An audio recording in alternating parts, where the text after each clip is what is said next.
Peace and welcome to the culture here on the Black Star Network. I'm your host, Farajii. Thank you so much for tuning in and being a part of the conversation. Folks, we got a lot to talk about. First, let's talk about what American Democrats are doing to try to push a little bit of their interest on the president as they're calling for a choice of being uncommitted in the state of Michigan as their primary comes up.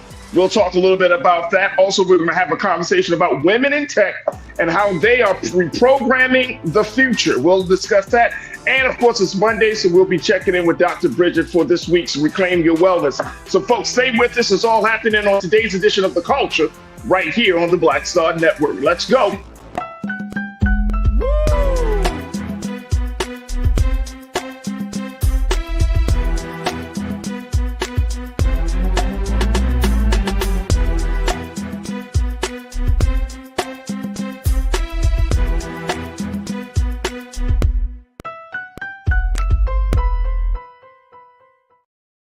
All right, folks, welcome to the culture here on the Black Star Network. I'm your host, Farajii. Thank you so much for tuning in and being a part of the conversation. Happy Monday. I hope you had a fantastic weekend.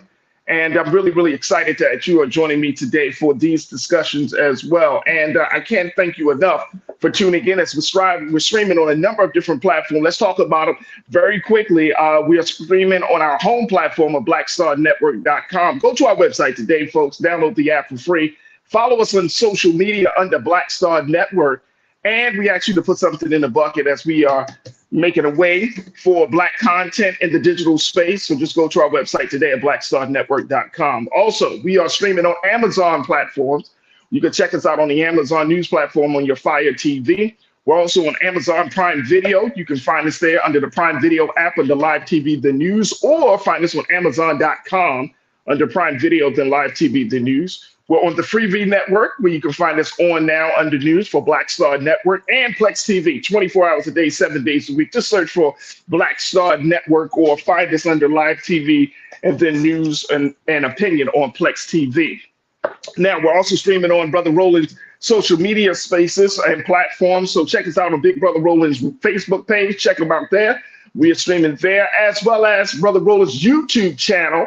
And it's on both those spaces and the X platform. You will find the great illustrious culture crew as folks are checking in from around the country. Big shout out to the online culture crew, always bringing the conversation to the next level. And I'm always excited to talk to folks from all across the country. Let me see who's watching right now. We got Real Brooklyn, Deidre Hall. I got Sharita Cash, Mingley, Natasha Surge, Brother Dana Blissett. Who else is in here? Who we got here? Lydia Mathis. Lydia, thank you for checking in. Brian Christian, my God, thank you for checking in. And folks, y'all can do the same. Join us right now as we are streaming. And we're going to be having a lot of conversations about today's topic. All right, let me just start this off right here. Saw this topic, thought of us, and I said to myself, let's just throw this out here, see what kind of feedback I can get from you crew around this idea as Arab Americans are looking to get their voice heard by President Biden. Now, we all know what's been going on across the globe as Israel and Gaza and Hamas are in a serious conflict, a very, very serious conflict, not just for those two places, but also for the rest of the world, particularly for us here in America, because of our financial interests and other interests that are wrapped up in that part of the region. And so Arab Americans are not happy right now. We talked a little bit about this, but I wanted to just share this with you. Arab Americans are not happy. And these are folks, a lot of these folks are not older Arab Americans. These are younger Arab Americans who were born in the United States, Arab Americans who are part of the Democratic Party. They aren't happy right now with the president, how he's been handling this war across the waters.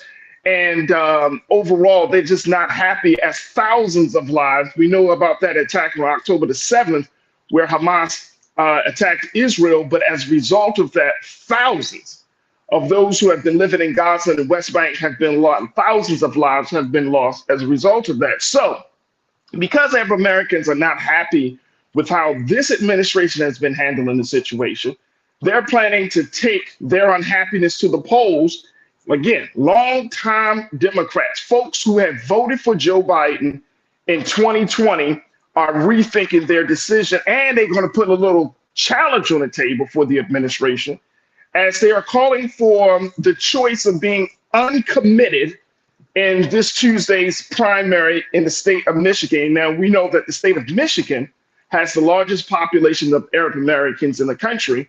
And so they're using their numbers, they're using their political power, they're using their resources to go organize and galvanize and ask folks to declare uncommitted if the president does not truly embrace a ceasefire, a permanent ceasefire plan in the Middle East. Now, let me just say this with you. There have been a number of opportunities where the Biden administration could have done that.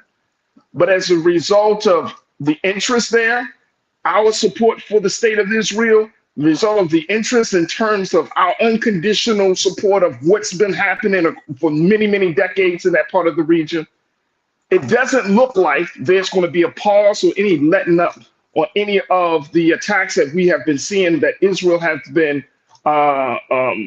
showing to Gaza. So Arab Americans are saying there has to be a line. There has to be, something has to end. Something has to change. And so they have this, they have created this campaign called the Listen to Michigan campaign. And I want to check this out. I want to share this with you very quickly. Then we're going to take our first pause. The Listen to Michigan campaign, which was launched less than 3 weeks ago by a Palestinian American activist and a longtime Democrat by the name of Layla Elabed, and other Arab American activists in Michigan. It's a last-minute effort, according to the party's mission, a last-minute effort to send a clear, sharp message to President Biden, his administration, and the Democratic Party to address the concerns of the coalition that helped him win in 2020, according to Layla Elabed, the effort's campaign manager, and the sister. She's the sister of Michigan Representative Rashida Tlaib, the first Palestinian American woman in Congress. She said, Ms. Elabed said, this is not an anti-Biden campaign. It's a humanitarian vote. It's a protest vote. It is a vote that tells Biden and his administration that we believe in saving lives. Crew, I want to get your take on this. Post your comments and share your thoughts as we talk about how some Arab Americans in the state of Michigan are doing a last-minute effort to change their choice from Biden and Harris to uncommitted because of their disapproval of how this administration has been handling the war in the Middle East. Post your comments, share your thoughts. Look, we got to take a first pause. When we come forward, I'm going to share what you have to say with everyone. And of course, let's have a dialogue about it. Stay with me. It's The Culture here on the Black Star Network.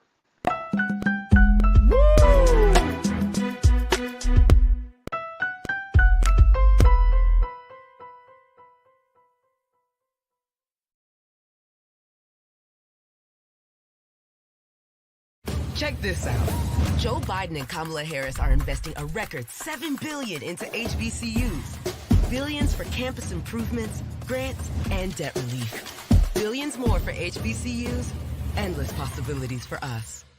You heard why we're marching, and it's really a launch.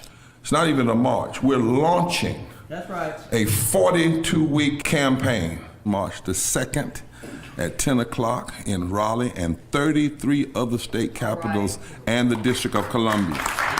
This is a historic move to mobilize the most powerful untapped block of voters in this country. That's right. Poor and low wealth voters who make up 87 million votes.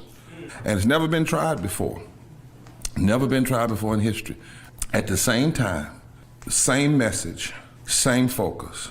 And when that power turns loose, they will not be able to figure out the political calculus. I don't know about you, but I'm ready to shake things up.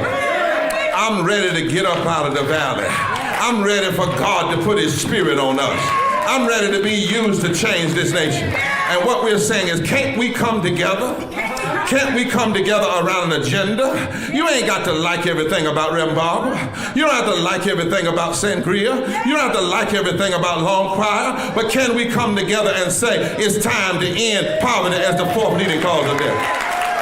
It's time to have $15 and a living wage indexed with inflation. So every time inflation goes up, the minimum wage goes up. It's time to have health care for all. It's time to fully fund public education. Can't we come together? It's time to protect women's right to women's health. It's time to have affordable housing for everybody. It's time to stop the proliferation of guns. Ain't no way folk ought to be able to have more guns than they have food, more guns than they have meat on their table. That makes no sense.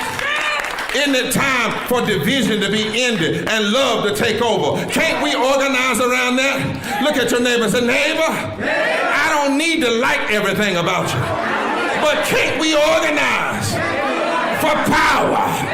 Can't we stand for justice? Can't we love everybody for just a little while? Can't we come up out of the valley? Can these bones live?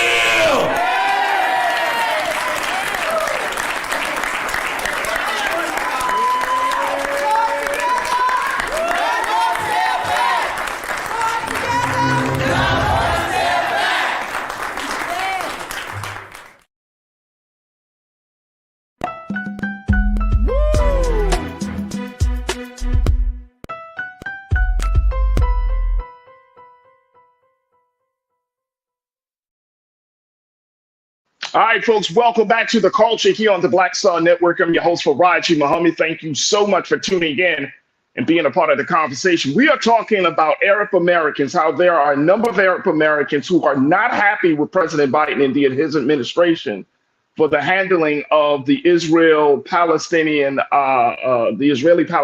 conflict that has flared up since October the 7th. Now, we know that there are a lot of situations, it's a lot of moving parts in this very complicated situation. But in this latest chapter of violence in that part of the region, there is some great concern that the United States is not doing enough to really set the tone and the boundary against Israel, even though we all know, too, that the United States is one of the largest or major benefactors. Well, Israel is the largest benefactor of the dollars coming from the United States of America. As a result of that, folks, the Arab American community in the state of Michigan are calling for President Biden to do something about this, to press the gas more, to call for a much more strict ceasefire plan to stop the casualties of war. Now, this situation kicked off on October the 7th. Hamas, when they attacked in 22 different areas of Israel, killing 1,400 Israelis. Since that attack, there have been, in the latest numbers here, folks, have been 29,000 Palestinians have lost their lives as a result of Israeli forces, aggression, and Israel declaring war on Gaza and the West Bank. 29,000. Some say that the casualties is up to 30,000 as of right now. This is from October up until this point. At this point, so we're talking about way more thousands. Now, this is not just about numbers. These are people's lives, right? Obviously, that's not even talking about the number of Palestinians who have been displaced as a result of this aggression from Israel. That's not talking about that. That's an even larger number, but 30,000 Palestinians have died as a result of the war that Israel has waged on Gaza and the West Bank. Now, so these Arab Americans created a campaign called Listen to Michigan. Now, Listen to Michigan is looking to change the game. They're saying, look, we want an uncommitted situation, uncommitted choice in this upcoming primary that they have on Tuesday, because they want to show President Biden that, look, you need to do something, and you need to do something quickly, or you're going to lose an essential part of the vote. The fact is that Arab Americans are a part of the Democratic Party. I think it's very interesting, crew, that in the Republican Party, they have their situation with Trump and dealing with all of the baggage that he brings. But then in the Democratic Party, we're seeing that there's some rupture. They're seeing that progressives are not on the same pages as moderates. We're seeing that there's no peace in the Democratic Party at this point. Now, I think this is interesting because now is the time, and we talked about this, now is the time, I believe, that if everybody else is asking the administration for a little something, hey, we need you to speak up on this, or we need you to give some assurance that you're going to do that, then what about Black America? Now, it's so easy that we all believe that, oh, we just trying to keep Trump out of office. But you can't just have that demand. That's one thing. That's fine. But there should be some other things on the table. Now, y'all remember last week, we talked about how there were a number of Black lawmakers, progressive lawmakers, that have posed to the president, hey, Mr. President, we got 200 organizations that have signed on to this letter, to this correspondence saying, look, if you want our full support, we need your support in using your executive orders to get some policies across. This is the time to have those conversations. So I don't want us to get into a space like, no, they doing too much. No, ain't nobody doing too much, because everybody wants a piece of the pie, and so should Black America. All right, folks, let me go to you, hear what you got to say about this situation. What do you make of this as Arab Americans are telling President Biden, listen to Michigan? Let me share with you, my sister Tiana. Pauline Hertz, you said we have our own problems. Yeah, but see, our problems, here's the thing though, Pauline, I think you can agree with me on this. We are so interconnected today that somebody else's problem is part of our problem. We can't really talk about, oh, well, we're gonna just do this for that. We're so connected today as a country, as a culture. We're so enmeshed with one another. So we can say, oh, we have our own problems, but their problems become our problems become white America's problems. You see what I'm saying? We all have problems. Appreciate you for posting that. Deidre Hall, you say we have a Gaza situation here in the United States. Oh yeah. I remember hearing Tallahassee Coates and other Black folks who have gone over to Palestine, who have made those trips over these past few months, and they get to see it.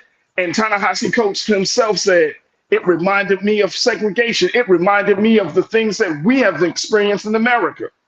There has been some similarities in the struggle. So, Deidre, I think you're right on. There's some great similarities to the struggle. We don't have time to go into the history and all of those things, but just know that the Palestinian people, there are some similarities in their struggle, just as much as there's some similarity in their relationship to Israel, just as much as is our relationship to the United States of American government. Appreciate you, Deidre. Thank you so much for checking in. Let me see here. Deidre, you say, I also say, I don't understand, like, what the hell y'all want the president to do? He's not king of Israel. Well, he can set a tone. He can set a tone. He can say, hey, we're going for, how come the United States has not officially signed on to any ceasefire plan? How come the United States is not calling and being a part of that conversation that the South Africa has posed in terms of their case against Israel is committing genocide? How come the United States hasn't signed on to that? Again, we're talking about there were 1,400 lives, Jews that were killed in that attack on October the 7th. Now we're at 30,000 with no indication from Netanyahu and his camp, no indication that they're going to stop the bombing, stop the ground offense, stop anything. They're not planning to stop. They're not planning to stop. And guess what? Guess who is providing the money? Billions. The United States of America. We're providing that money. And so if we're going to, President Biden can definitely do something. He can say, look, we're not going to give you no more money for you to commit Jewish genocide. We're not going to arm you no more. We're not going to provide unconditional support. Come on, that's what he can say. That's what he can say. Tiana, you said, what's the end game? What do they expect to accomplish? They want to cease fire. They want to cease fire, right? That's what they say. They want to have a ceasefire, a permanent ceasefire. They're tired of the bloodshed. You got to think. Remember, we have a Palestinian woman in Congress, so she's seeing her people, her families of other folks in her community getting destroyed, being displaced. What do you want them? Shouldn't they say something about that, especially if they're in this part of the country? Shouldn't the president say something about that? The president said this is dealing with the Russian-Ukraine conflict.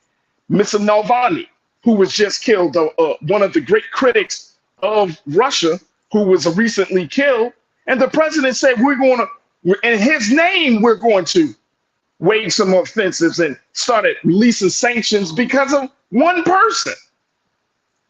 One person, the president gets on TV, the president tells the world that we're going to even use sanctions and do more against Russia. That's for one person. So you mean to tell me you can do that for one person, but you can't do that for thousands of people who have an interest in your party?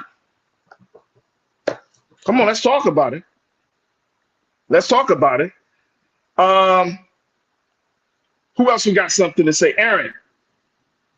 They are being stupid because they are going to be shipped away. That's Aaron S. That's what you say. See how silly that gets? I mean, that's a silly comment, Aaron. These are folks that have added to the country. They're serving on the behalf of the country. Hey, I don't know what part of America you live in, Aaron, but guess what? The country is diversifying. The country is changing. The country is moving in a different direction.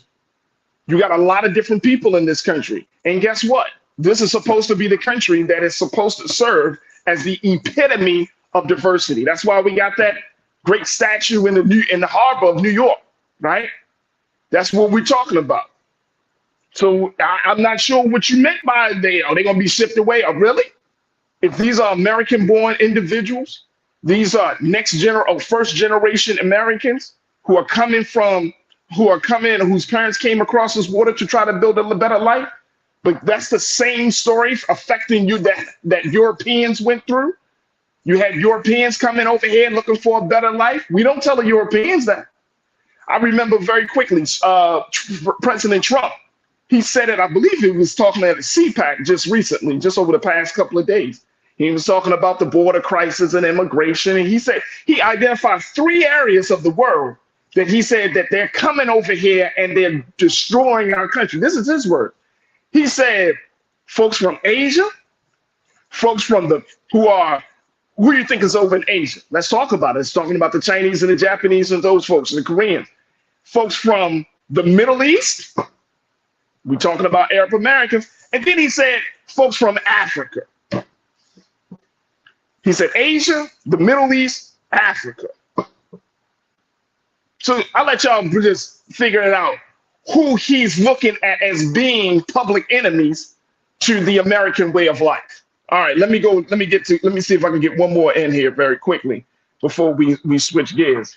Willie Frazier, you my brother, you said how many black people are asked about their views on foreign policy? Do we ask representatives when we vote what their position is? I don't think so, and realize there's another level to ask about. Come on, brother. You're bringing up an excellent question, a bunch of excellent questions, because we have always been conditioned to just think about ourselves, and that is part of why we're not as far along, because the great ones that came on before us. I'm thinking of the Black Panther Party. I'm thinking of Marcus Garvey. I'm thinking of every great black leader that came before us. Always tried to connect us to the international struggle of brown and black people across the globe, right? They always done that. Always. The struggle of black people in America is not an isolated struggle. And we have more comrades, we have more allies than we would like to believe. But sometimes when you're in America, you just think about, you got your tunnel vision, and that hasn't always worked out for us. But if we connect, if black folks connect with other folks, Brother Willie, if we were connected with our Caribbean brother, even our people that we are part, whose families we are part of, the way you're talking about people from the Caribbean, people from South America, we got Afro Latinos, right? You got people from from Europe, from London, black folks from that part of the world, UK and other places in that part of the region, everywhere. But we have become so. This is what happens because it makes it feel like, oh no, black people y'all just Americans, and then nobody else. No. The rest of the world would love to connect with black people in America because there's power in that international unity. But because we have gone through slavery, we have gone through all of the things that we have gone through, our vision has been cut short to only think of just, oh, no, nobody else is out there is more important than this. No. You got a whole world, a whole globe that wants to stand in solidarity during your struggle. We just got to reconnect with it. But you're right, Brother Willie. We don't ask those questions because we don't think that what is happening across the water will affect us here in the States. And that is not true, folks. We have to keep our eyes on what is happening across the water, whether you're talking about the Palestinian struggle, whether you're talking about our African brothers in the refugee situation. We worried about, oh, they can come and take our jobs. No. We got to look at the struggle because it's going to come here. It's going to happen.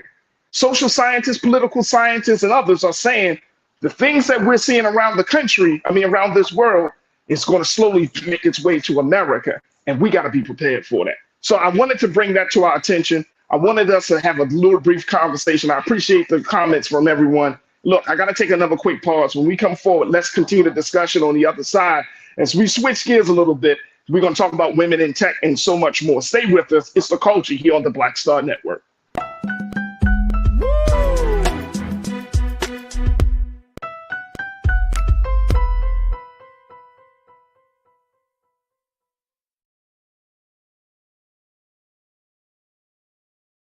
Black Star Network is here. Oh, no punch!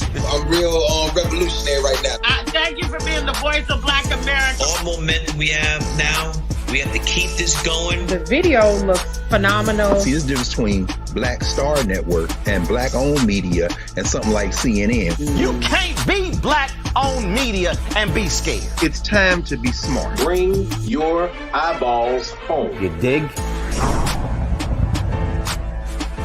Check this out. Joe Biden and Kamala Harris are investing a record $7 billion into HBCUs. Billions for campus improvements, grants, and debt relief. Billions more for HBCUs. Endless possibilities for us. When you talk about blackness and what happens in black culture, we're about covering these things that matter to us, speaking to our issues and concerns. This is a genuine people-powered movement. There's a lot of stuff that we're not getting. You get it, and you spread the word. We wish to plead our own cause. Too long have others spoken for us. We cannot tell our own story if we can't pay for it. This is about covering us. Invest in black-owned media. Your dollars matter. We don't have to keep asking them to cover our stuff. So please support us in what we do, folks. We want to hit 2,000 people, $50 this month, raise $100,000. We're behind 100,000, so we want to hit that. Y'all money makes this possible. Check some money orders. Go to P.O. Box 57196, Washington, D.C. 20037-0196. The Cash App is $RM Unfiltered. PayPal is R Martin Unfiltered. Venmo is RM Unfiltered. Zelle is Roland at RolandSMartin.com.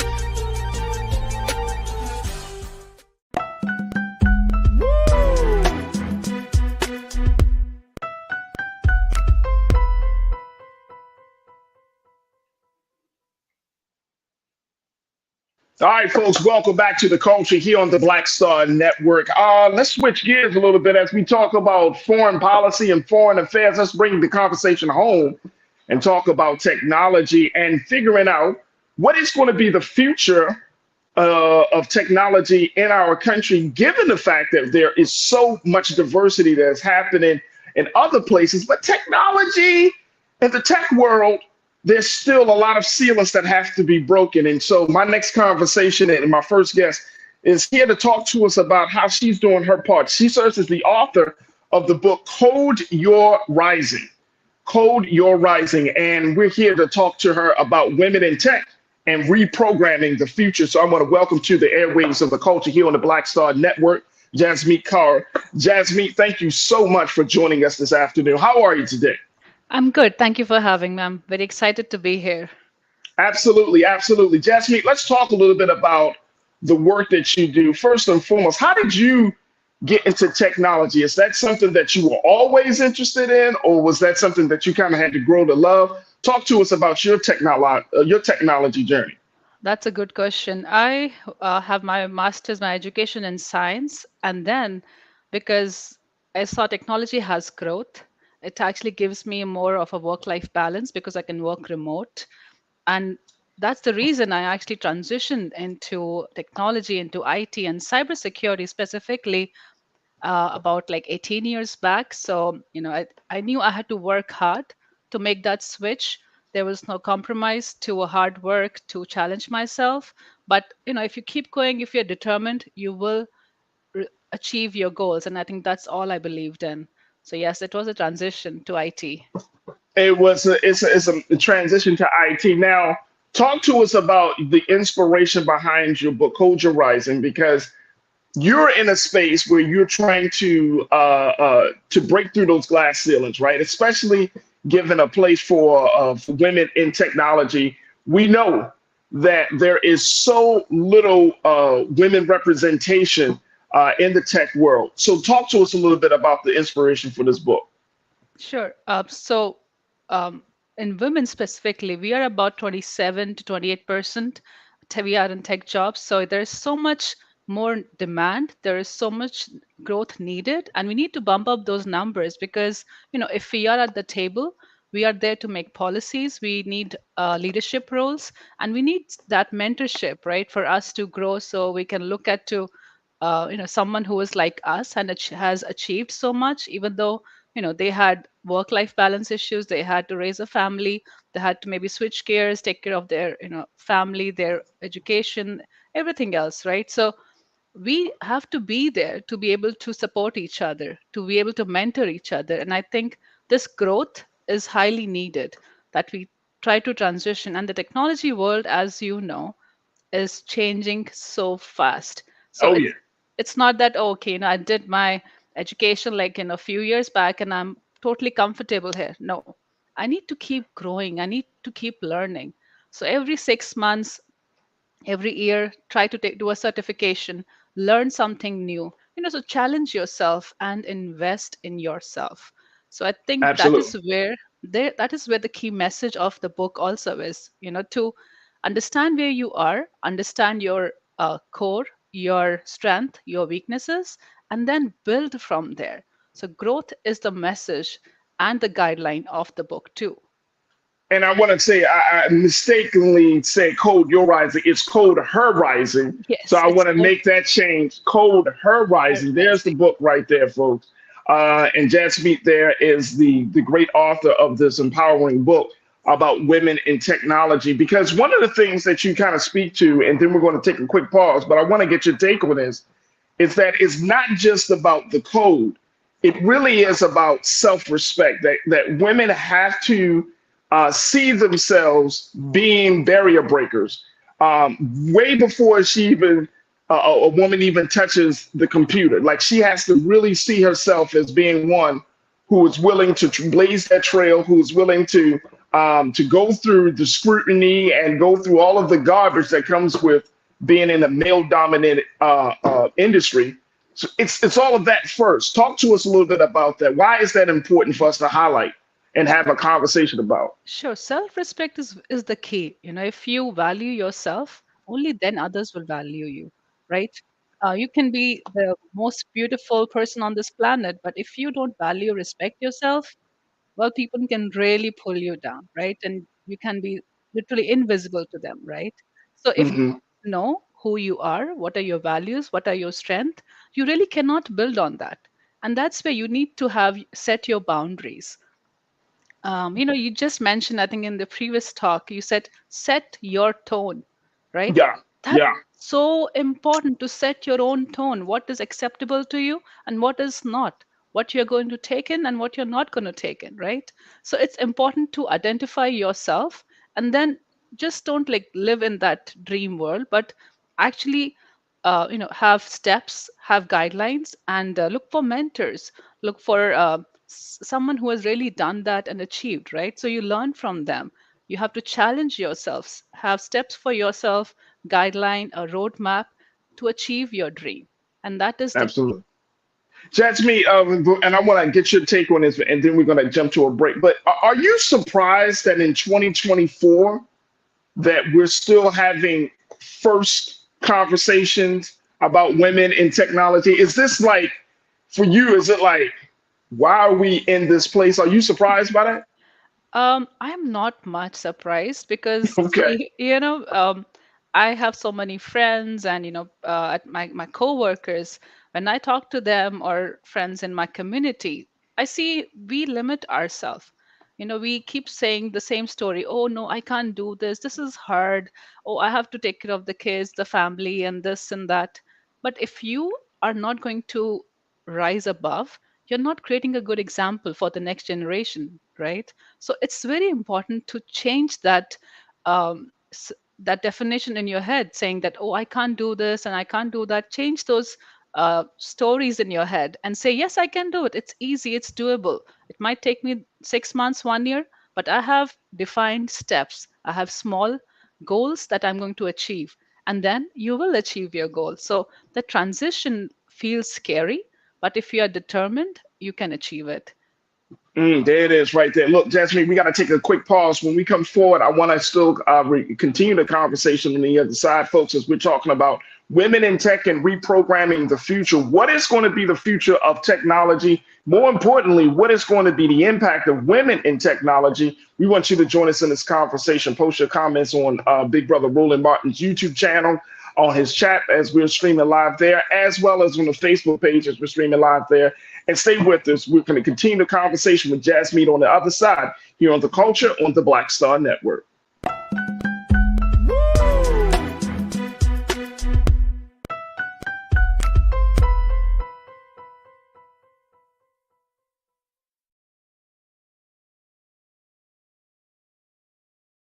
You heard why we're marching, and it's really a launch.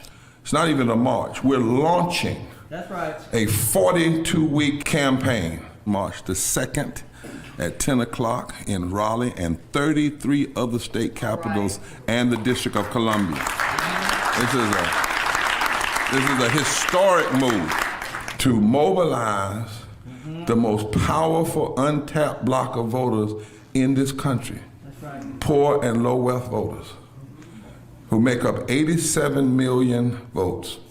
And it's never been tried before. Never been tried before in history. At the same time, the same message, same focus. And when that power turns loose, they will not be able to figure out the political calculus. I don't know about you, but I'm ready to shake things up. I'm ready to get up out of the valley. I'm ready for God to put his spirit on us. I'm ready to be used to change this nation. And what we're saying is, can't we come together?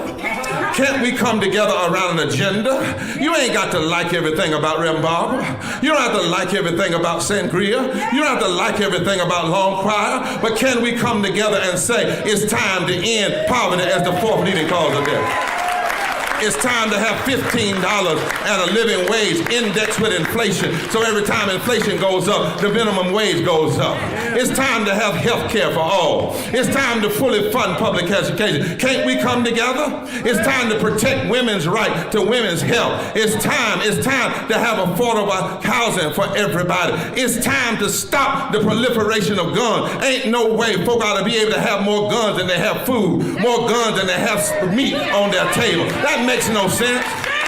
Isn't it time for division to be ended and love to take over? Can't we organize around that? Look at your neighbor and say, neighbor, I don't need to like everything about you, but can't we organize for power? Can't we stand for justice? Can't we love everybody for just a little while? Can't we come up out of the valley? Can these bones live?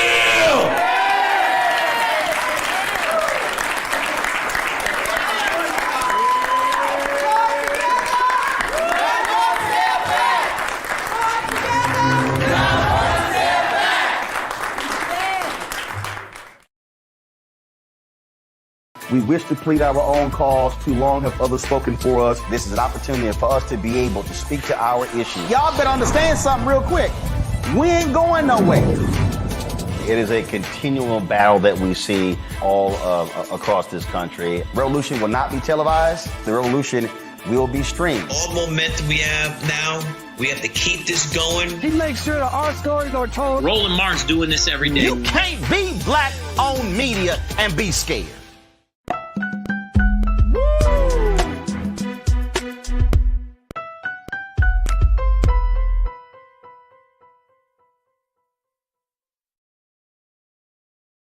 All right, folks, welcome back to the culture here on the Black Star Network. I'm your host, Farajii Muhammad. Thank you so much for tuning in and being a part of the conversation. I've been talking to Jasmine Kaur. And Jasmine, I want to make sure I'm saying your name correctly because I know how I am about my name. So how do you pronounce your last name, sis? Jasmine Kaur. Jasmine Kaur. Okay, good. All right. I hate mispronouncing people because I get it. But Jasmine here is the author of the book Hold Her Rising, where she is looking to break the glass ceiling of having women in technology. It's an opportunity. It's a wonderful book, and it's a great, beautiful cover where she's talking about the things that women can do to prepare themselves to be in the tech industry and to essentially reprogram the future. Now, Jasmine, I want to get your take on this because part of your journey, I mean, you came from humble beginnings in Delhi, New Delhi. You really, worked hard to get to this place in this part of the world, making a life for yourself. You decided to go into cyber security. Let's talk a little bit about this. Is that the area that you would recommend women to go into, or what other areas should women go into in the technology space? Definitely. I loved working in cybersecurity, so I can, say, yes, this is the best field. But it really depends on what you want to do. You can be in programming, you can be in testing, you can be in AI related, or you can be in cybersecurity, you can be in program management. It's your take, what really connects with you and you enjoy doing, because I think your career is something that you should really enjoy working at your place, right? So that's the key. So if you like it and it motivates you to go to work every day and you are happy, that's where you should look for. But yes, cybersecurity is a great field to be in. And that is one of the reason I think I'm creating some of the learning experiences, learning opportunities for women who are looking for transition, for growth in career into cybersecurity. So from my mission, the Code Her Rising, we are organizing some workshops and trainings for certifications and a mentorship program. So definitely, if you want to switch towards cybersecurity, do reach out to Code Her Rising and leave a comment. And it's an important part, right? I mean, the world is changing. We talked a little bit about that in my first segment. The world is really changing. We're so interconnected, and it's interesting how some people say, "Well, that's them, and that doesn't affect me." But from a technology standpoint, does that even ring true? Or are we? Is it really separated, or are we just so connected to one another? It's like if one group of people fall, the next group of people fall. How does that work? Well, we are truly interconnected. If you just talk about cybersecurity, nobody is left. If there's a attack, there is your information is stolen or lost. Everyone is impacted, right? And that's one of the reason I also teach at Montgomery College. So I'm providing the cyber awareness for seniors there. It's really important for all of us to understand, what are the do's and don'ts when you are on the social media, when you have your phone and you have so much information on that. And on the other side, when you talk about interconnected, everything is connected. Yes, we women really need to step up because we want to be in the leadership role. We want to make an impact, support each other, because yes, we have to raise family, we have to take care of so many things, but this is the time now that we have to start putting ourselves first.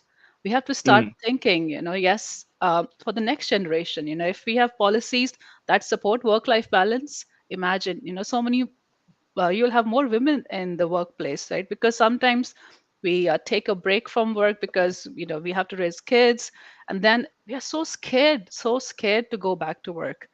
Like literally, I have personally known so many of them who, even though they had PhDs, they were highly qualified, but just limiting themselves, saying, "Oh, it's been 4 years and 5 years. How can I do it? It's scary." Yeah.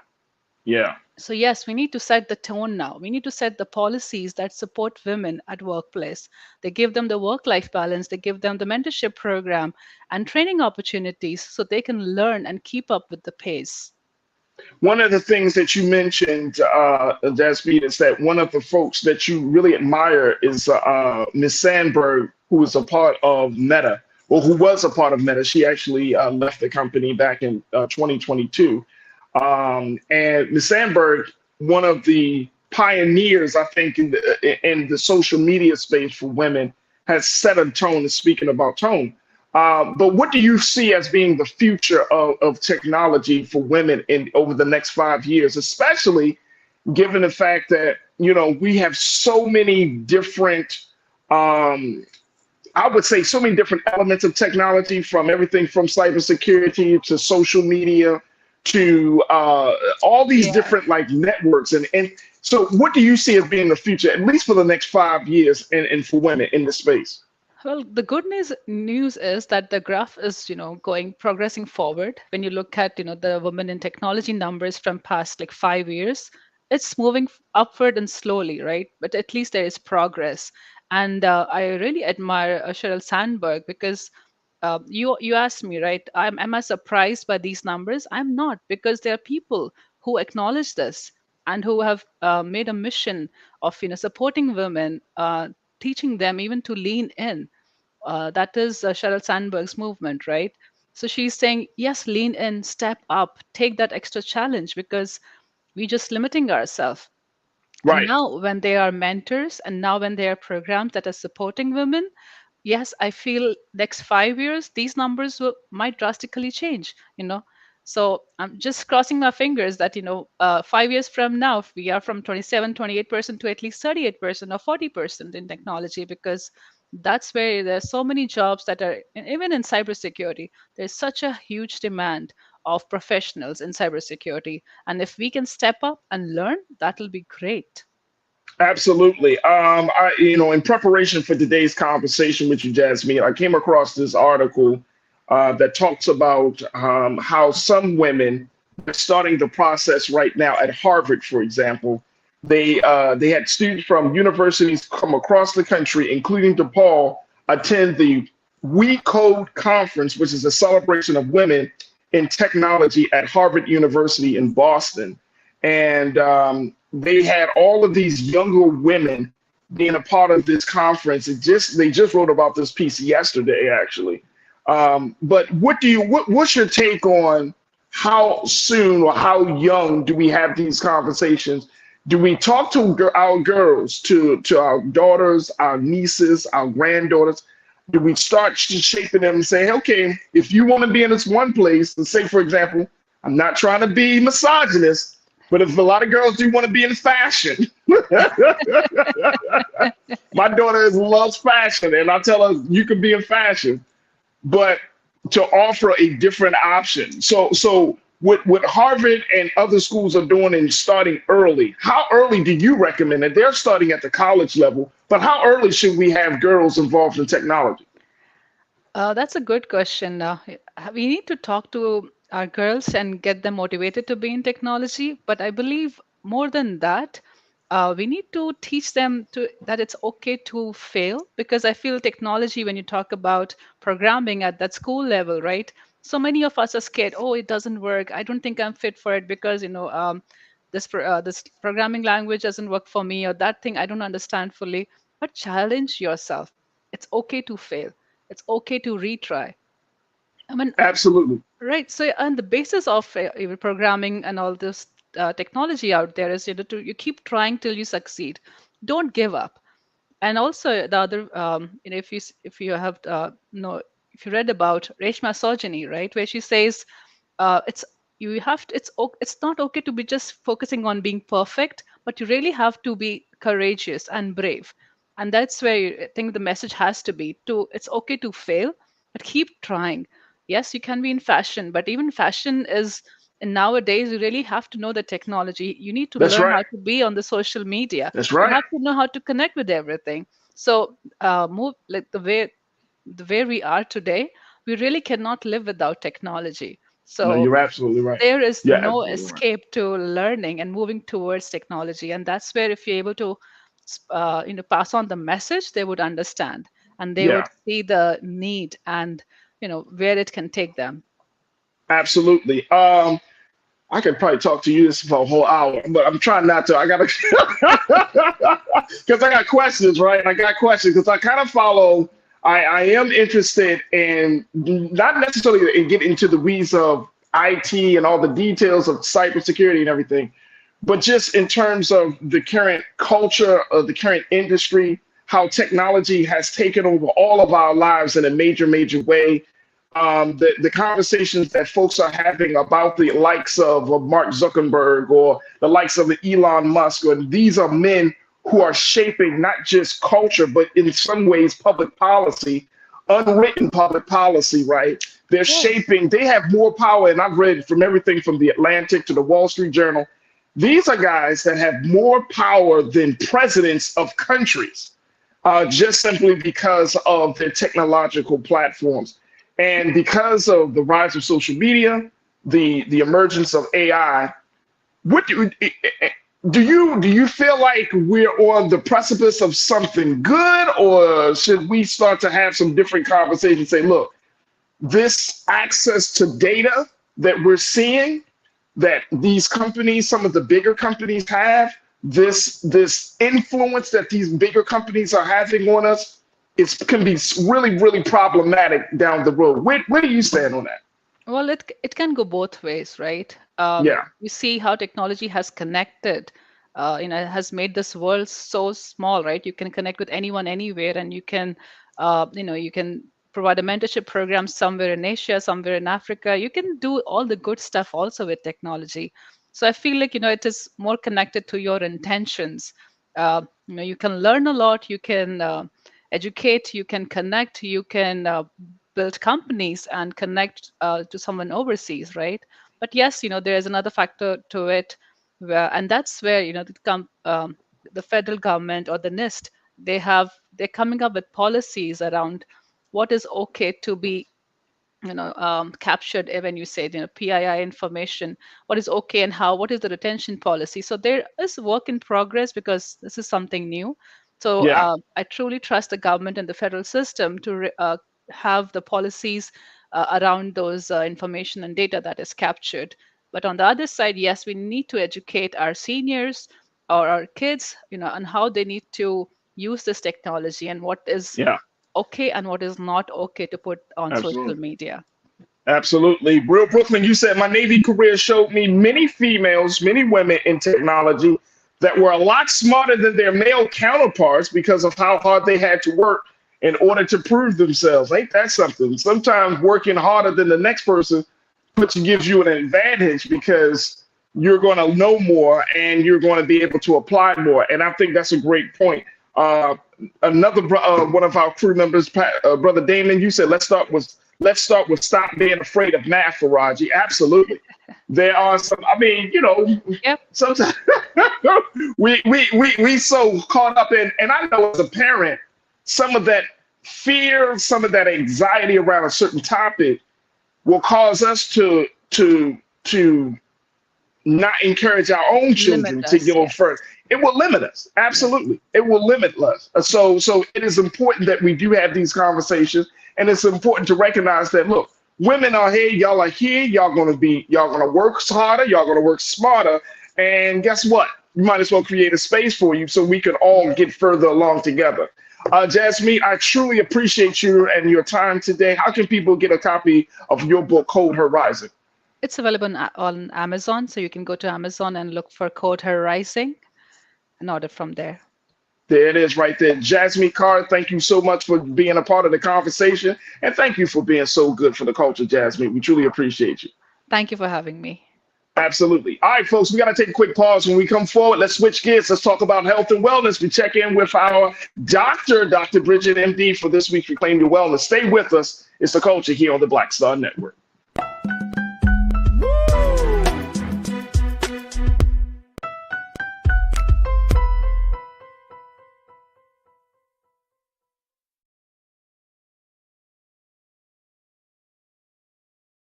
You heard why we're marching, and it's really a launch. It's not even a march. We're launching a 42-week campaign, March the 2nd at 10 o'clock in Raleigh and 33 other state capitals and the District of Columbia. This is a historic move to mobilize the most powerful untapped block of voters in this country, poor and low wealth voters, who make up 87 million votes. And it's never been tried before. Never been tried before in history. At the same time, same message, same focus. And when that power turns loose, they will not be able to figure out the political calculus. I don't know about you, but I'm ready to shake things up. I'm ready to get up out of the valley. I'm ready for God to put his spirit on us. I'm ready to be used to change this nation. And what we're saying is, can't we come together? Can't we come together around an agenda? You ain't got to like everything about Reverend Barber. You don't have to like everything about Sangria. You don't have to like everything about Long Choir. But can we come together and say, it's time to end poverty as the fourth leading cause of death? It's time to have $15 and a living wage indexed with inflation. So every time inflation goes up, the minimum wage goes up.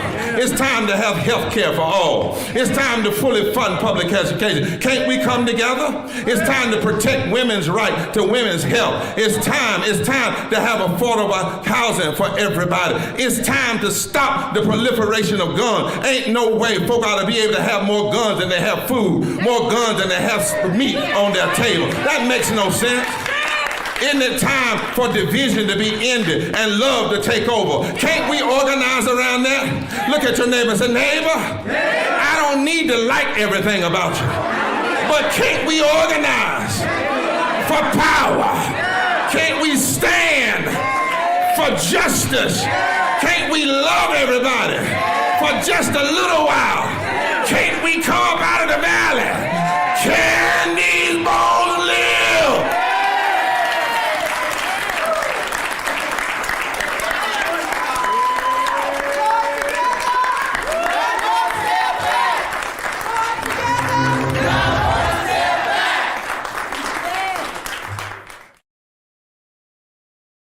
We wish to plead our own cause. Too long have others spoken for us. This is an opportunity for us to be able to speak to our issues. Y'all better understand something real quick.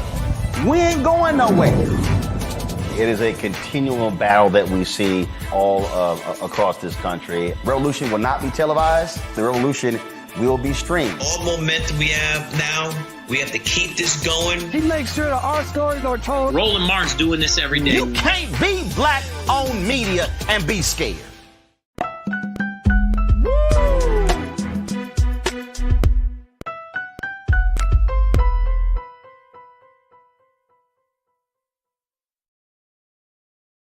All right, folks, welcome back to The Culture here on the Black Star Network. I'm your host, Farajii Muhammad. Thank you so much for tuning in and being a part of the conversation. It is Monday, and it's time for us to check in with our wonderful doctor, Dr. Bridget, MD, for this week, Reclaim Your Wellness.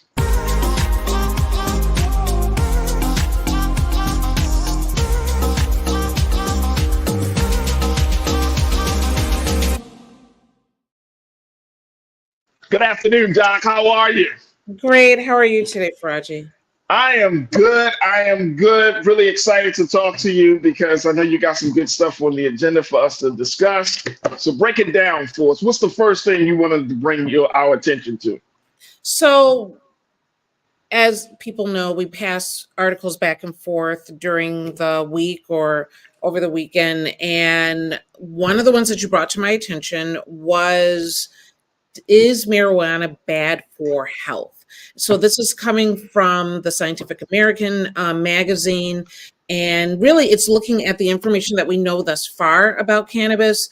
I'm always, it's always a controversial subject because we don't have enough information, but it's so important to have this conversation, particularly as one state after another becomes recreational.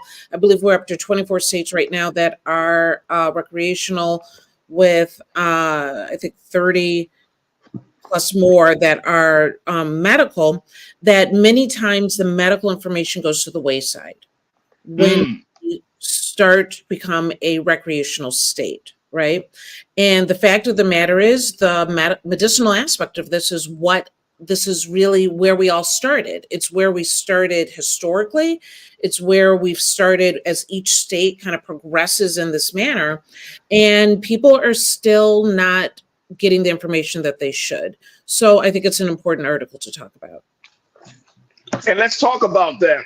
The simple fact of cannabis is such a big issue. There are still a lot of states that are up in the air about it, the uncertainty of it. But there are certainly many stories of Americans who are saying, look, this is helping me because of my chronic pain, because of this medical condition and that medical condition.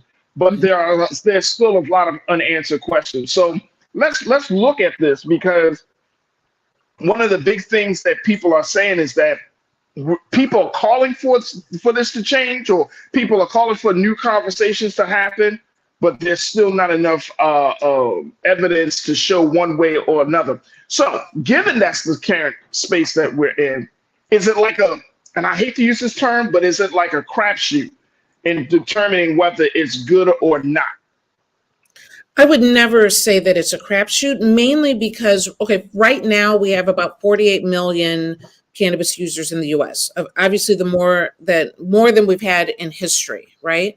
And we have 45,000 scientific papers on the use of cannabis. Okay, so this is, even though we say, oh, we don't have enough research or what have you, the real difference is that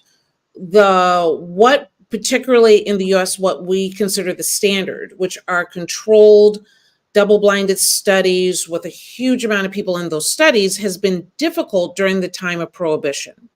Right. And so the question is not, have we been studying it? It's been studied all along. The difference is that it's hard to have a large study with very specific controls when you're talking about an illegal substance. So as each state becomes medical, as each state becomes recreational, it loosens up the reins on whether we can do more research. So if anything, I think that is the most important part. When you're talking about 48 million people using it, we want to have those big studies where we can have less confounding factors, that we can get more clear information so we know what to do with this. So it isn't a crapshoot. It's not that it hasn't been done. It's just that we need to have more. All right, let's talk about one of the bad things before we take our next pause. One thing it mentioned in its article, it says that in addition to minor side effects that many users joke about, such as short-term memory loss, recent studies have linked marijuana to adverse health outcomes, including the lungs, heart, brain, and gonads. For example, heavy marijuana consumption seems to increase the risk of clogged arteries and heart failure, and it may impact male fertility. Mm-hmm. So at the end of the day, the important word here is excessive or cannabis use, right? So right. These are people that are using more than what one would recommend, that they probably have developed some level of dependency on it. And I'm always very conscious of the fact that, are we using it in a healthy way? Okay. Now, people get up in arms about this because they say, oh, this is, cannabis is bad for you. Look at this, look at this. But keep in mind that for your average pharmaceutical medication, when you're watching the TV at night, we're talking about 10 to 100 adverse side effects. Yet you go to the doctor and you take it every day. The most common prescribed medication in this country is Lipitor for cholesterol, and it literally can cause numerous life-threatening aspects. Cannabis will never kill you, okay? Cannabis will never cause death. But is it perfect? No, it's a plan. It doesn't do everything.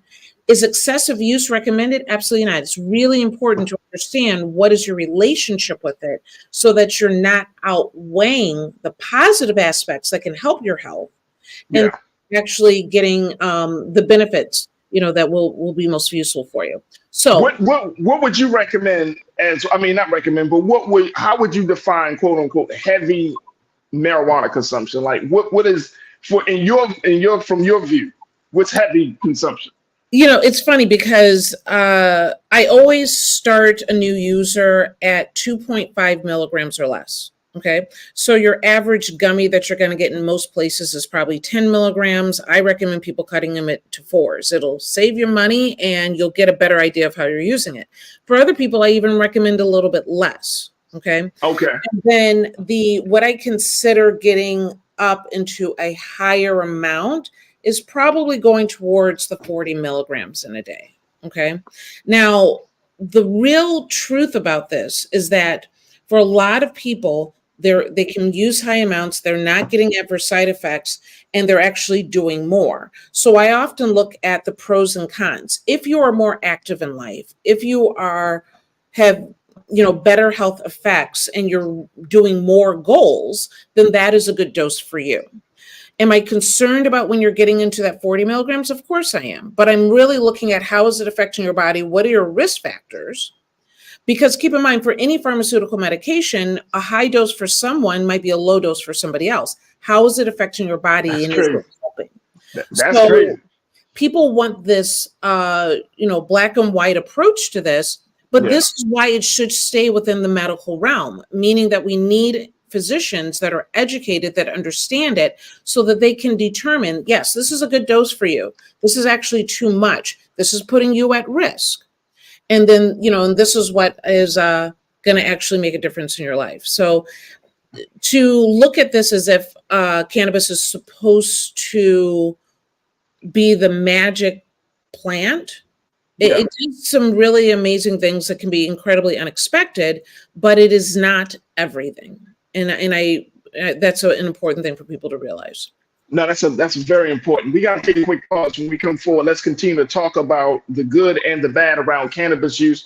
We got one of the best cannabis experts on the show, Dr. Bridget Cole-Williams, MD. So I want you to post your comments, share your thoughts as we're streaming live on Big Brother Roland Martin's YouTube page as well as his Facebook page. And what's your take on this, as there's some new studies or new conversations about cannabis use? As you heard Dr. Bridget say, 45,000 papers about this, and yet we're still kind of sort of in the dark about the good and the bad. So I want to get your take on this, group. Join us in the conversation, and of course, stay tuned. It's The Culture here on the Black Star Network.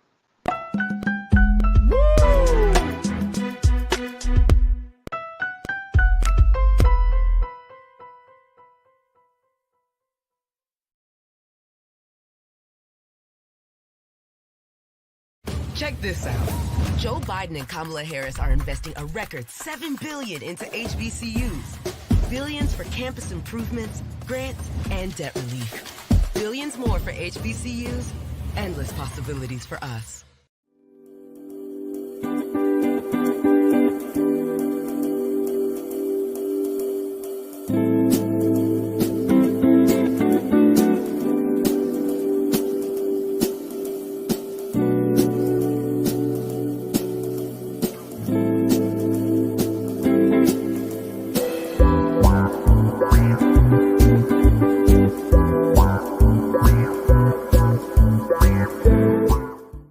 Talk about blackness and what happens in black culture. We're about covering these things that matter to us, speaking to our issues and concerns. This is a genuine people-powered movement. There's a lot of stuff that we're not getting. You get it, and you spread the word. We wish to plead our own cause. Too long have others spoken for us. We cannot tell our own story if we can't pay for it. This is about covering us. Invest in black-owned media. Your dollars matter. We don't have to keep asking them to cover our stuff. So please support us in what we do, folks. We want to hit 2,000 people, $50 this month, raise $100,000. We're behind 100,000, so we want to hit that. Your money makes this possible. Checks and money orders go to P.O. Box 57196, Washington, D.C. 20036-0196. The Cash App is $RM Unfiltered. PayPal is R Martin Unfiltered. Venmo is RM Unfiltered. Zelle is Roland at RolandSMartin.com. I'm Greg Carr, here at the Black Table, and you're watching the Black Star Network.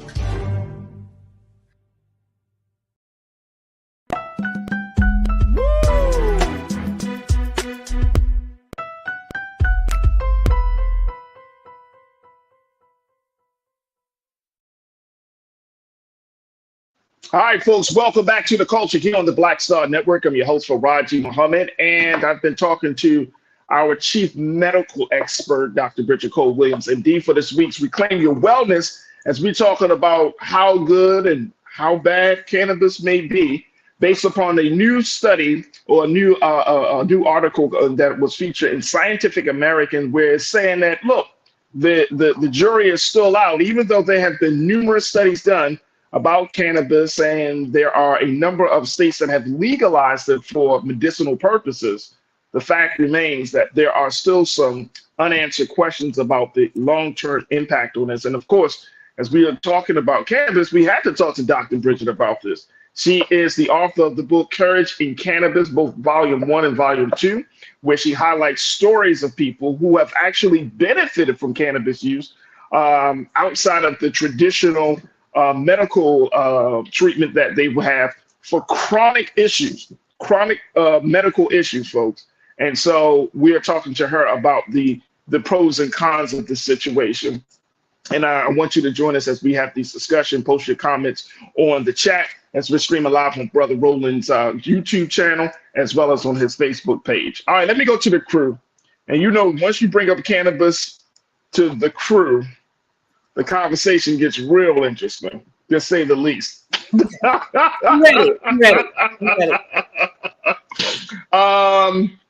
Let's go to You Don't Like My Music. You Don't Like My Music. Thank you for checking in, bro. You said, I think we should decriminalize all drugs. Punishing people for poor health choices and addiction is cruel. So is this that one thing that may open the door for that to happen, Doc? To decriminalizing it and punishing people for okay, he's saying that punishing people for poor health choices is cruel. The fact of the matter is that a lot of people make poor health choices out of ignorance. And despite all the information that may be out there, people still make poor health choices without understanding the true circumstances and the gravity of what they might be doing. And so I think what we have done as a culture, as a country, and in many other countries, is that we take some responsibility for the people of the country. Okay, we all can understand that wearing a seatbelt is most likely, with research, will save your life in the case of an accident. But without laws, people simply were not wearing them. And so do I feel that, you know, Americans like to have control. They don't want the government involved in every aspect of their health or their life or, you know, what have you. But people make choices out of ignorance, and we create environments so that we can protect the people of this country. If everyone had the same ability to learn, to take it in, to take responsibility, and same level of education and access, maybe that would be okay. But we don't. Yeah, right. And You Don't Like My Music followed up saying people aren't generally rational, though, Doc. Don't you agree? No. And the fact of the matter is, shouldn't we protect the person who's dealing with stress and anxiety, right? And many times they feel like, well, my life isn't worth, it doesn't matter what I eat. It doesn't matter what I do. It doesn't matter if I wear the seatbelt or what I do, because my life isn't worth that much. Shouldn't we protect that person from the worst case scenarios when this might just be a moment in their life and that they really should be making better choices overall? So, you know, I don't want to think about big government coming in and controlling people, but right, something got to happen. Right. There has to be some regulation somewhere, right? Like there needs to be some boundaries set. Because I get it. Like, I understand that some regulation. And I think it's very interesting that we would all like to believe, and I bet you everybody in the chat, you and I, Doc, we've heard this. Everybody say, well, we're all adults here. And I'm like, are we? What? Yeah, by age, we might be adults. but we make choices for a variety of motivations, right? For a variety of reasons. And just because you are in the age of a quote unquote an adult doesn't mean you're actually mature. Right. And doesn't mean, I also, to get back to that point you just made, it does not mean that you're thinking about the other person, even though you may not know them, but just you're thinking about the well-being of the other person. That's a different level of adulthood. Right. That's a different level of humanity when you're like, you know what, my actions might actually infringe upon someone else's existence. So let me cut back on what I do, and that way they feel like they can be themselves in the process. But that doesn't always come across now. So there is a doctor, I think a PhD, I want to say is Black male, Dr. Hart, I want to say out of Columbia. And he wrote a book maybe a year, 2 years ago about how all illicit drugs should be available for experimentation and should all be legal, including heroin and crack and everything. What? Yeah, it's very, very interesting. And immediately my response was, I fell out, right? And then so I mentioned this to a colleague, and their response is, yeah, it should be. People should have the right to experiment. But we all don't make good, especially something that's highly, highly addictive, we don't make good choices. And guess what? We have all of that available with no guardrails. Someone dies because we're talking about medications that kill people. And of course, everything goes wayward. I don't know what the government gets to, I don't know. But the idea that there's no guardrails, we all need guardrails. Even and I feel the same way even in the cannabis space. With alcohol, we definitely need guardrails because addictive and destructive it is to families and your body and what have you. So, no.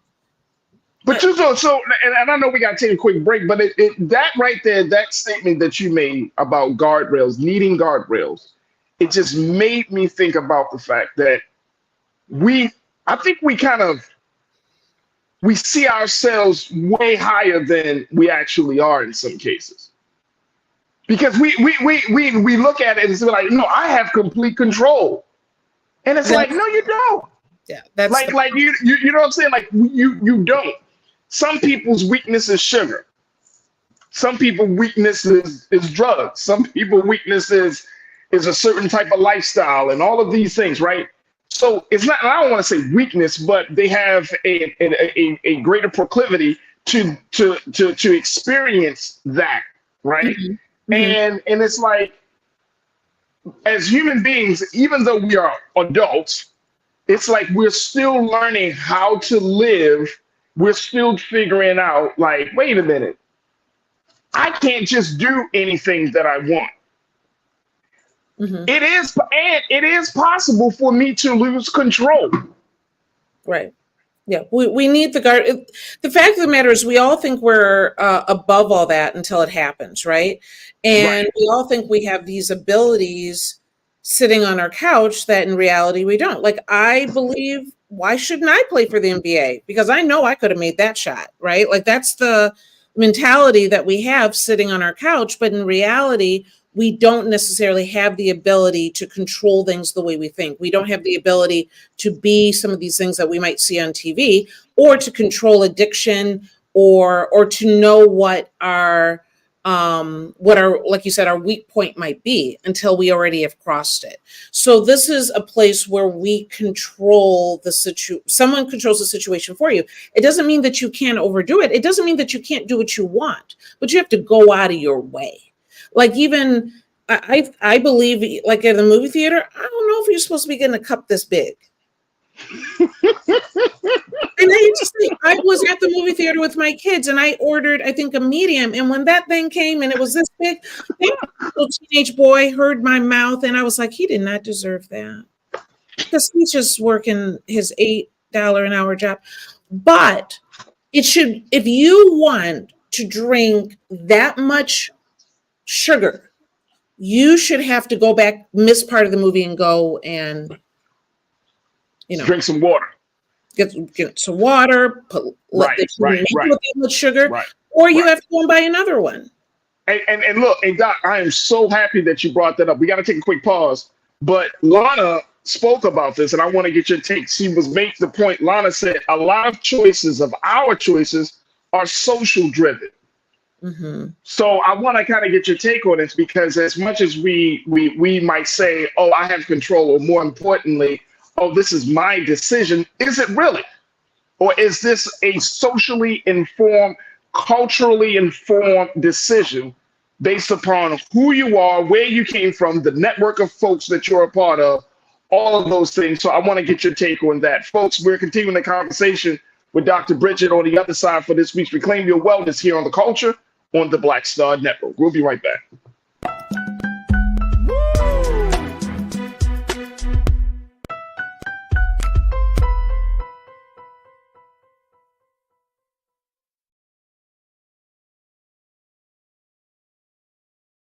Check this out.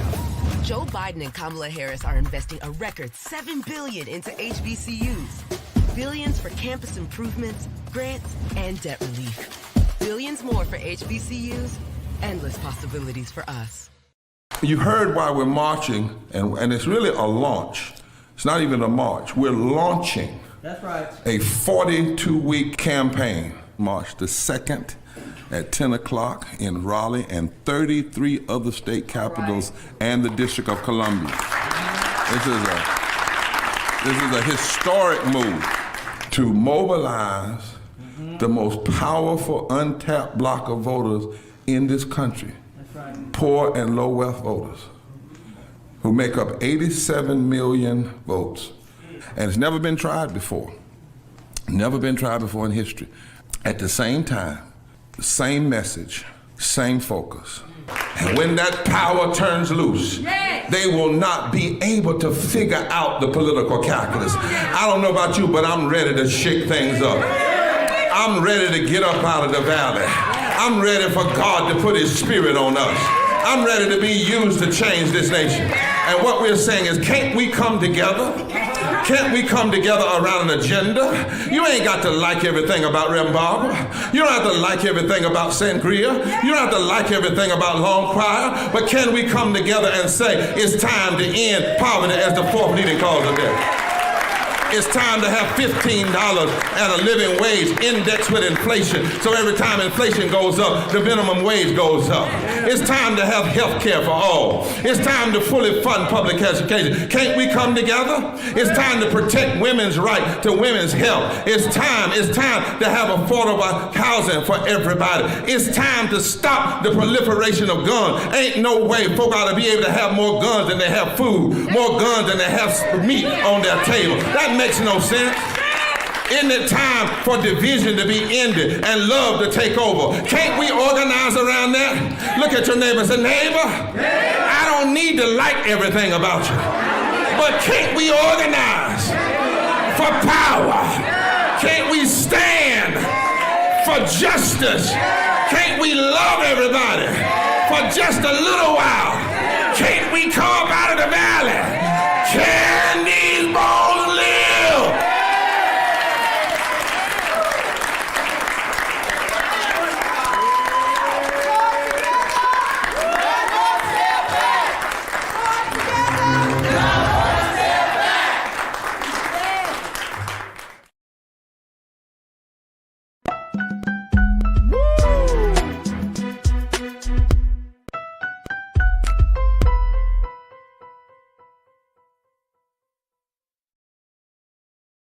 All right, folks, welcome back to The Culture here on the Black Star Network. I'm your host, Farajii Muhammad, joined by Dr. Bridget for this week's Reclaim Your Wellness, as we talk about the pros and cons of marijuana. It's back up again in the forefront of the conversation, cultural conversations, as there has been a new article in Scientific America to look at the ups and downs of cannabis use, and more importantly, the impact that it has on folks. And Doc and I have been talking about this, talking about choices, talking about the influence of all of these drugs and the impact that it has on us as a society. But I want to get back to what Lana had to say on this, Doc, where she was saying that a lot of those choices that we make are quote unquote social driven. These are culturally, socially driven choices that we make, right? And sometimes it may feel like we are in control. It may feel like, oh no, I'm making my own decision, but we're actually influenced. We're actually influenced. And I think a lot of Black folks, and I'm just saying, even me, I don't think anybody is exempt from being influenced. We would like to believe, no, nobody's influencing me. Please. No, that's not even how it works. We all, the question is, what is the difference between socialization and brainwashing? Okay. And we are all socialized to cultural norms, values, behavior, codes, laws of conduct. Like how we behave is called socialization. Okay. And we don't come into this world with that information. What we think about ourselves and other people in the culture at large is because we've been socialized. We've been taught how to think a certain way. Okay. And so we make choices and we think they're completely independent in our own, but it's on the groundwork, it's on the basis of how we have been socialized. Okay. And so even my introduction to the cannabis space, I thought, oh, cannabis is horrible. There's no way. When this was first mentioned to me, I was like, this lady's crazy. Let me teach her why she is, completely off. Then I started doing research and I'm seeing, oh, the rest of the world is actually doing a lot of research and they're finding medical uses. So I realized that I have been socialized to believe cannabis is bad for a number of different reasons. What bothered me is then I started looking at every aspect of what I knew in medicine and what aspects are the research and the facts and what aspects serve the pharmaceutical company or culturally in medicine. I've been taught to think a certain way, which may or may not be true. So I started to break out of that and actually question what I understood and why. So when it comes to and I want to make sure people don't think I dodged the original question around whether cannabis had negative effects on your arteries like atherosclerosis, high cholesterol, clogging of the arteries, heart failure, or male fertility. With excessive use, those things are possible, particularly if you have a preconceived, a predestined medical condition for that. Okay. Excessive use can cause some of these things. I'm making this point because there are aspects of this article I see as being completely biased. And then there's aspects of the article I do consider to be true. So with my cardiac patients, I am very particular about what they're able to use and why and how much. Okay. It does not mean they might be using it for pain, but I have to make sure that they're using an appropriate amount for that and not going over as much as what is appropriate for them because of their cardiac disease. And then there are some that I don't really recommend it because of their heart disease. So as far as excessive use and male fertility, yeah, there have been some studies that have shown that as well. Absolutely. Absolutely. Let's get back to the study because I think that is important as well as we look at this. Here's the other bad, or they call it bad side effect of it. Developing adolescent brains, particularly those predisposed to mental illness, may be most at risk from overconsumption. Speaking of marijuana, although psychiatric effects are hotly debated, studies suggest that heavy weed use exacerbates or may trigger schizophrenia, psychosis, and depression in youth, and that it affects behavior and academic performance. So that's on the young people side, on the youth side. But then can the same be said for adults as well? So keep in mind that cannabis is not going to cause schizophrenia that a person that is not already genetically predestined for it, meaning that if you were not already going to develop that, cannabis isn't going to take someone that has no history or no chance of getting that and develop that in you. Again, excessive use can cause paranoia, hallucinations, but that's an incredibly large amount. And the question is, why are you using that much in itself? I am particularly sensitive to young people, not just because I want to make sure that they're using it appropriately, but I often find our youngest population of cannabis users sometimes are dealing with mental health issues, don't really understand what's going on, and then with cannabis, they feel normal. Not necessarily always even high. Because they don't necessarily feel high, they then get into excessive use because they're trying to understand everyone else seems high and they're using it just to get to a point of functioning and feeling normal. I find this often with my PTSD patients and veterans as well. And so we want to make sure that we are doing better education around mental health so that we don't have young people or any age using this as a substitute for some medications or therapy that actually will help them much, much more. So that is really, really important because there's a lot of people that, oh, she's crazy. Oh, you know how she is. But that child might be dealing with other issues. And this is what gets them to the point of just being balanced. Absolutely. Absolutely. Man, oh my. And can you, I know we got to take another quick pause, but can you kind of speak on how can that be regulated? Can that be, I mean, if you're experiencing some sort of mental breakdown after some cannabis use, like you said, it doesn't cause it. It's not like it's a trigger, but if I guess I'm just trying to see, like, is this a problem? Is it, how do they even get to the point to say that there might be some connection between cannabis use and mental breakdowns and mental distress? So they're looking at research where they were looking at the number of people that had schizophrenia, how it developed, and whether they were cannabis users as well. So the correlation doesn't always add up, right? There was research that came out originally that was saying, oh, cannabis causes schizophrenia. Then they did more research, disputed that. Then the research actually said that they weren't directly related, but excessive use might have caused the first episode, which, like I said, usually a first episode of schizophrenia usually develops in usually that 20-year-old or so that has an incredible stressful event that ends up leading to it. And then sometimes cannabis may be involved in that. Now the research is turning again to saying, is it actually the cause? That is only in the last 20 years that we've gone back and forth with this. So I think we need to be careful on what that information means. At the end of the day, I am cognizant of the fact that the earlier you start using any substance can lead to negative effects. There are people that actually use some cannabis to help them focus and actually help them academically, and that aspect is not shown here in this study. But the idea is that full brain development is happening in your mid-20s. If in an ideal situation, I would prefer that people did not probably smoke, drink, or definitely use any other substance that isn't required until their mid-20s. However, that doesn't happen, by any means.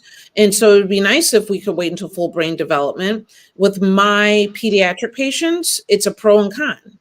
What are the pharmaceuticals? What is the condition? What are the negatives with cannabis? What are the negatives of their condition? And I usually start with CBD. All of this focuses really on THC, as if that's the only thing going on. THC, which is what causes the euphoric effect. The bias of this article also focuses on smoking more. The tone is about smoking. The fact of the matter is we don't need to even smoke if we don't want to anymore. And there's so many other cannabinoids that can be incredibly helpful if we would focus in on them. So there's a bias here that we need to acknowledge and make sure that we're saying what we mean. Absolutely. We got to take our final pause. When we come forward, let's get some final thoughts from Dr. Bridget. And of course, I want to hear from you. Post your comments as we're streaming live on Big Brother Roland Martin's Facebook page and his YouTube channel. And of course, stay with us. It's The Culture here on the Black Star Network.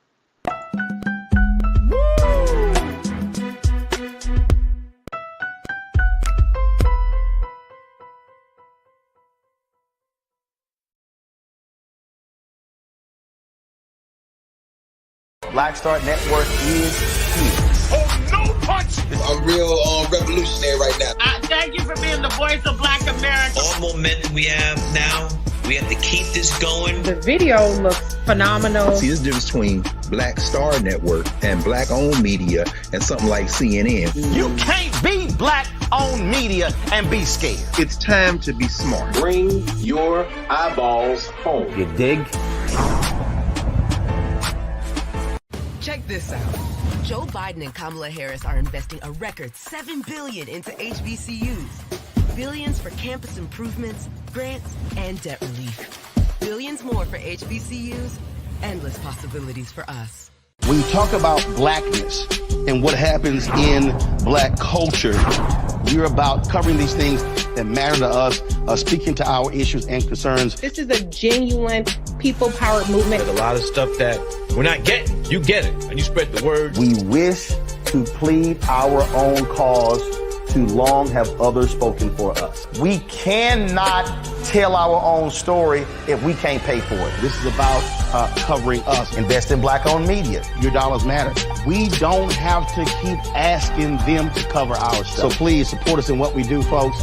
We want to hit 2,000 people, $50 this month, raise $100,000. We're behind 100,000, so we want to hit that. Y'all money makes this possible.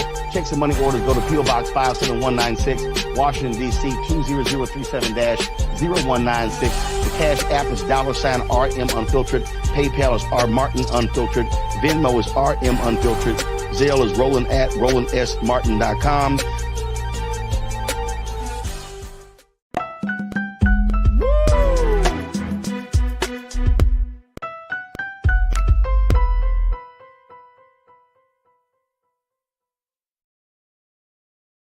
All right, folks, welcome back to The Culture here on the Black Star Network. I'm your host, Farajii Muhammad. Thank you so much for tuning in. Checking in with our doctor, Dr. Bridget, MD, for this week's Reclaim Your Wellness, having a very much more in-depth conversation about cannabis use based upon some new studies and some new pieces of information as the question continues to be asked, is cannabis bad for your health?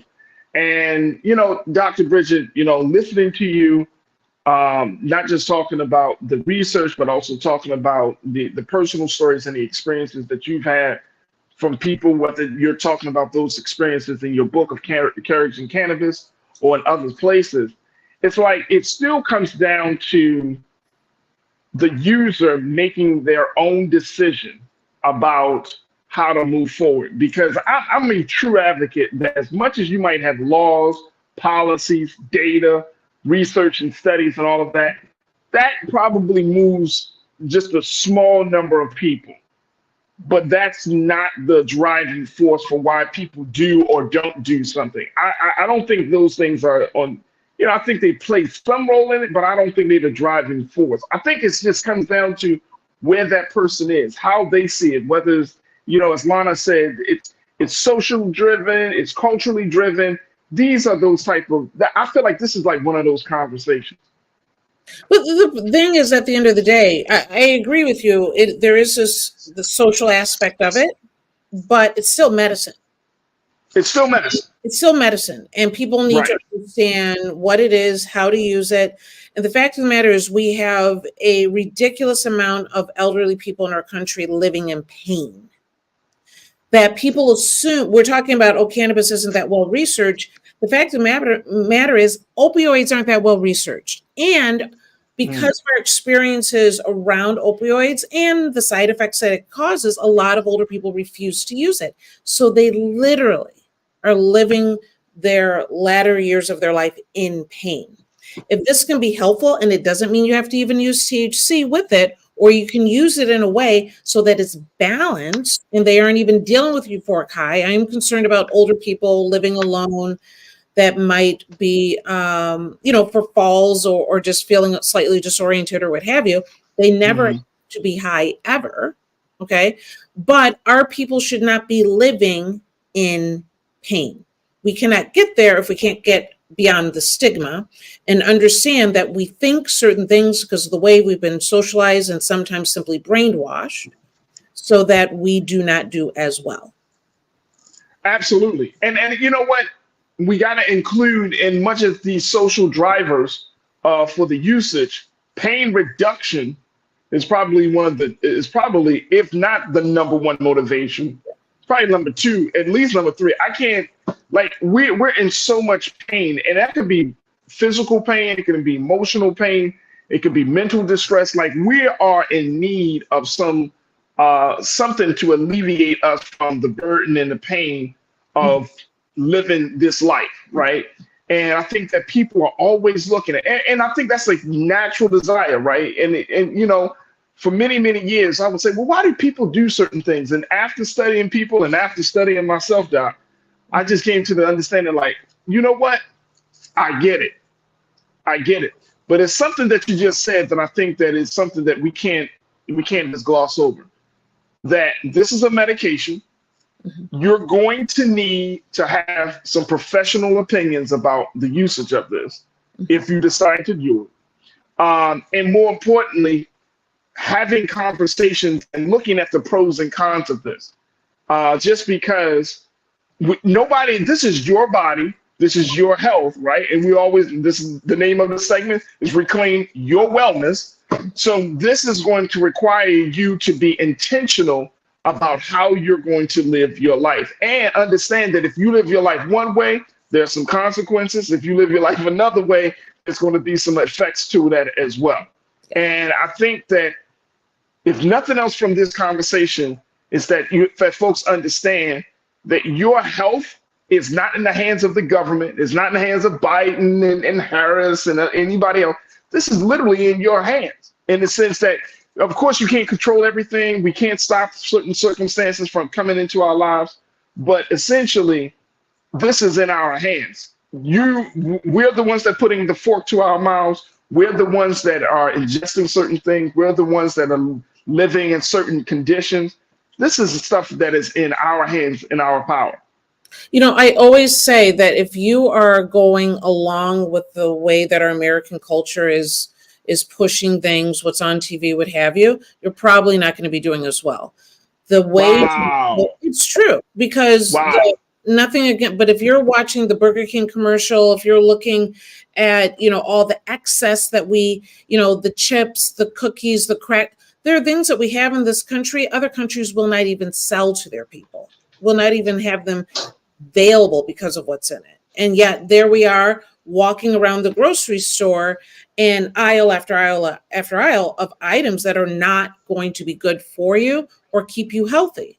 And so if you are not... But you know what, very quickly, people will say, well, why is it that the government would put out something or allow, let me say, they may not actively put it out, but would allow certain things like that? If you're going into a grocery store, if you're going into the drugstore, like, why do we have access to even partake something that is not good for us? And people ask that question all the time. Well, it goes right back to our viewer, I don't like your music. Is that... You don't like my music. Right. That the fact of the matter is, they put the choice back in your hands, and it makes money. Okay. And so they say, well, it's up to you. I'm not forcing you to eat it. And I brought this up before, that during the time of Roosevelt and Truman, we don't have universal health care, because they actually thought if we limit the amount of health care, the poor will die. And the poor were Black Americans. Okay. That is why we have not had it from, years ago. You would think America would be, on the ahead of this when it comes to universal health care, but that is documented. Okay. And so they provide things for all of us to make choices. And so it goes back to that original comment. Should we have that as a choice? Or do you assume that if you're going into a store that the things on the shelf don't have carcinogens in it? Because some of them do. Yeah. Do you assume that they have fats that literally will clog your arteries? Many of them do. We're just getting to a point where we're having conversations, and maybe we should limit that, but they've been there all this time. And like I said, a lot of those products other countries won't even give to their people. And so it sounds like, Doc, and I know we got to wrap up, but it sounds like this is not just about what's on the shelf or what's directly in front of us. but that maybe we need to have a different conversation about how we're making choices. Like, how do we empower people to make the best choices for their lives, right? For the livelihood of themselves and their families, especially for their children. Like, we need to, and because I feel like in today's culture, that is becoming a premium, being able to make the best choice, being able to have the power of discernment and judgment, being able to understand that if you go make one decision, this could be the possible outcome versus you making the other. Like, having that skill set seems like it needs to be, I don't know, for lack of a better word, it needs to be strengthened. It needs to be fortified. And it's not just about the choices, it's about the ability that we do make these choices. Absolutely. Absolutely. And that takes time. That means you have to have a physician and a healthcare team that is not forced into 7 or 15-minute visits. That means that you have to have access to information that isn't cluttered with numerous conflicting information at the same time. And we do not clear that lane. We have free speech. We can provide, and don't get me wrong, I'm not saying that we shouldn't have free speech, but we cause a lot of confusion for people to make good choices. And we basically just narrowed what the medical field can actually do to help people. Absolutely. Man, oh man. Man, oh man, Dr. Bridget, always bringing some great conversations, always got us thinking. Doc, is there going to be an after chat? I know you're working on the healthy relationships initiative that you've been on. Talk to us. Is there going to be something happening tonight? So at 7 o'clock, we will be on YouTube on Dr. Bridget's Wellness Reclaimed, because we just got to claim it now. Okay. So this will be Healthy Relationships. We'll be on Instagram. We'll be on Facebook at Dr. Bridget MD. And we're bringing back Will Baptiste, that has been on the show with you. Oh, yeah. And we're talking about types of intimacy. There it is, Dr. Bridget's Wellness Reclaimed. Woo! She's going after it. And that's happening at 7 p.m. Eastern time. Folks, make sure y'all check her out on the YouTube channel. One of the Culture Crew members, I think it was TC. TC, I think you asked a question. You were trying to find the conversation that Doc and I had about healthy relationships. So what's your YouTube channel? I want to make sure that folks know. Right. So you can go to Dr. Bridget's Wellness Reclaimed, or if you just put in Dr. Bridget MD, like everything else, you should be able to find it as well. And go to the playlist or to live. I'm pushing to go live. It's not doing anything. That's it right there, y'all. That's my conversation. Look at me, man. Looking all studious and stuff. Yeah, I still got to edit it and whatever, but look, I'm busy. I get it. Look, that's why. Hey, look, just do it in one take. That's what they used to call me, the Jay-Z of public radio. There you go. Who's got time? One take, man. Let's just do it. All right, Dr. Bridget, y'all make sure y'all follow her on all social media platforms. The sister is absolutely phenomenal and dope. She has a lot to offer. She knows what we need, what we don't need, and it's always a pleasure. And it's just a real honor to have her on with us every week here on The Culture to talk about the things we need to do to reclaim our wellness. So, Dr. Bridget, thank you for being so good for the culture. Truly appreciate you. Absolutely. Thank you, Farajii. You're welcome. All right, folks, that's going to do it for us. Thank you, crew, for checking in. If you're checking us out on the X platform, thank you. If you're checking us out on the Facebook platform, thank you. And to the YouTube chat, thank you so much for all of y'all for coming in and being a part of the conversations. And I hope you enjoyed the discussions. I see the discussion talked about everything from cannabis, talking about Arab Americans, what we talked about in the first segment, and so much more. I love it.